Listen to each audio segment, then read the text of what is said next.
बॉलीवुड की वो अभिनेत्री जिनका नाम 80 के दशक की तमाम एक्ट्रेसेस में सबसे ऊपर लिया जाता था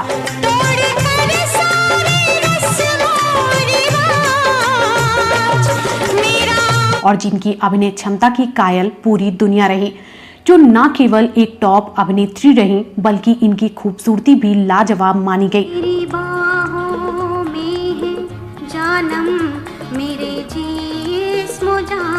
और इन्हें एवरग्रीन ब्यूटी करार दिया गया। ये अपने संवेदनशील व्यक्तित्व और दमदार डायलॉग बोलने की कला से सबकी पहली पसंद रही। लेकिन क्या आप जानते हैं कि इस सुपरस्टार रेखा का पूरा जीवन विवादों से घिरा रहा। के साथ और भी कपड़े गीले हो गए होंगे ना, उसे नहीं उतारा उसने? चिल्ला मत, आज से तुम्हारा मेरा रिश्ता खत्म। और आज भी रेखा से जुड़ी कोई न कोई खबर अखबारों या न्यूज चैनलों में देखने को जरूर मिल जाती है। और क्या आपको पता है कि इनका पूरा जीवन ना जाने कितने रहस्यों से भरा पड़ा है। मैंने एक झूठ से दूसरे झूठ को खत्म कर दिया। कलंक का जो बोझ मैंने अपने सर पर उठा लिया, जिसे जानने के लिए आज भी इनके चाहने वाले उत्सुक रहते हैं। रेखा अपने पिता की गैर कानूनी संतान थी, इसलिए इन्हें ना तो पिता का प्यार मिला और ना ही उनका साथ। मांगने एक अच्छे बाप की तरह।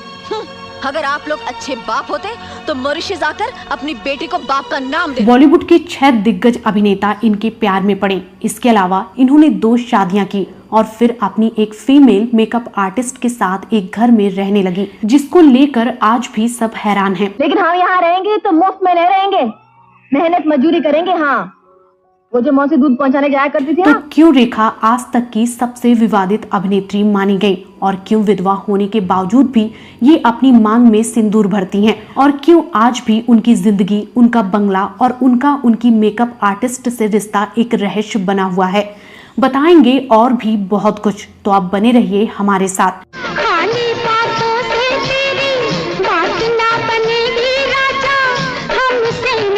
फिल्मी पर्दे पर रेखा हमेशा हंसते मुस्कुराते और बिंदास दिखाई दी, पर अपनी पर्सनल लाइफ में ये बिल्कुल अलग तकलीफों और तन्हाइयों से भरी हैं। आज का दिन बहुत शुभ है। आज सब लोग एक बार फिर मिल गए। बचपन में पिता के प्यार को तरसती रहीं, पढ़ने लिखने की उम्र में आर्थिक तंगी का शिकार रहीं और पूरी जिंदगी एक सच्चे साथी की राह देखते बीत गई। अच्छा, आप ही बताइए, जैसा मैं चाहती हूँ वैसा जीवन साथी मुझे मिलेगा? उम्र के इस पड़ाव में वो अकेले अपनी जिंदगी काट रही हैं। रेखा का जन्म 10 अक्टूबर 1954 को चेन्नई में हुआ था। ये एक ब्राह्मण परिवार से ताल्लुक रखती थी, जो आधी तमिल और आधी तेलुगु थी। रेखा को कभी अपने पिता का प्यार नसीब नहीं हुआ, यहाँ तक कि बचपन में वो इनकी तरफ देखते तक नहीं थे। रेखा कभी भी अभिनेत्री नहीं बनना चाहती थी, लेकिन परिवार की आर्थिक स्थिति ठीक न होने के कारण इनकी मां ने इन्हें फिल्मों में काम करने को मजबूर किया। रेखा ने तमिल फिल्म में बतौर बाल कलाकार काम किया।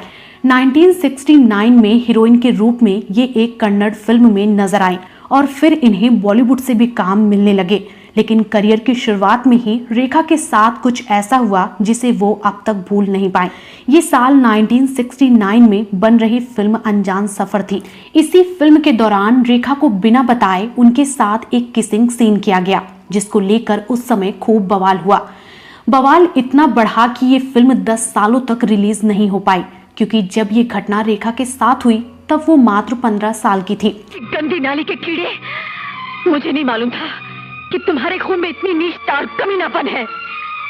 इसके बाद रेखा को फिल्म सावन भादो मिली। ये फिल्म सुपर हिट रही, लेकिन रेखा के अपोजिट काम कर रहे एक्टर नवीन निश्चल से उनकी नजदीकियां बढ़ गई।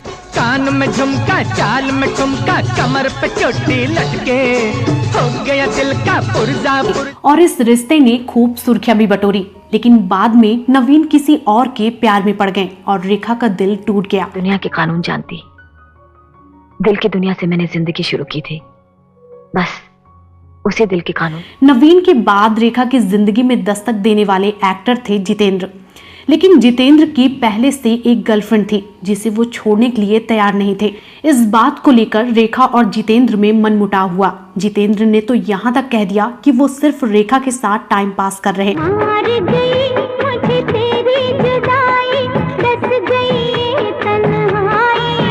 जितेंद्र के बाद रेखा का दिल एक्टर किरण कुमार पर आया। हालांकि ये जितनी जल्दी करीब आए उतनी ही जल्दी दूर हो गए।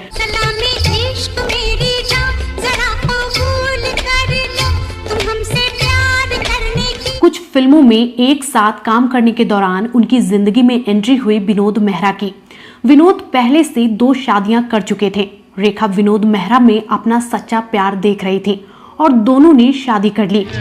आपकी आंखों में कुछ महके हुए से। लेकिन विनोद मेहरा की मां ने रेखा का ऐसा अपमान किया कि रेखा बुरी तरह से टूट गई और विनोद खड़े देखते रहे और इसके बाद ये रिश्ता भी टूट गया। हालांकि रेखा ने इस रिश्ते को कभी नहीं स्वीकार किया। अगर मेरी मांग में शक्ति है, मुझ में शक्ति है, तो मेरा सिंदूर खुद ब खुद आकर मेरी मांग में लग जाएगा। इसके बाद रेखा का नाम सदी के महानायक अमिताभ बच्चन के साथ जुड़ा। अमिताभ पहले से शादीशुदा थे। रेखा का ये रिश्ता सबसे ज्यादा चर्चित रहा और आज भी लोग उन्हें एक साथ जोड़कर देखते हैं। आपके चेहरे पे गुलाल कितना खिल उठा है। होली का रंग देखकर पहला प्यार की याद। यहाँ तक कि कहा जाता है कि रेखा अमिताभ बच्चन के नाम का ही सिंदूर अपनी मांग में भरती हैं और गले में मंगलसूत्र पहनती हैं।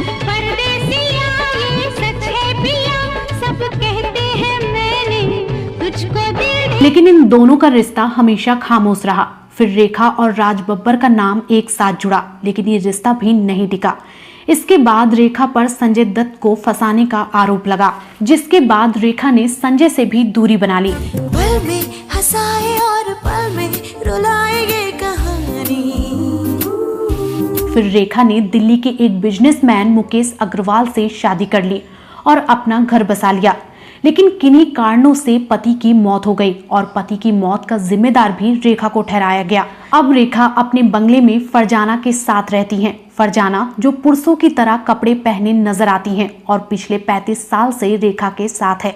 तो आपको रेखा के बारे में क्या कहना है, कमेंट बॉक्स में जरूर बताएं।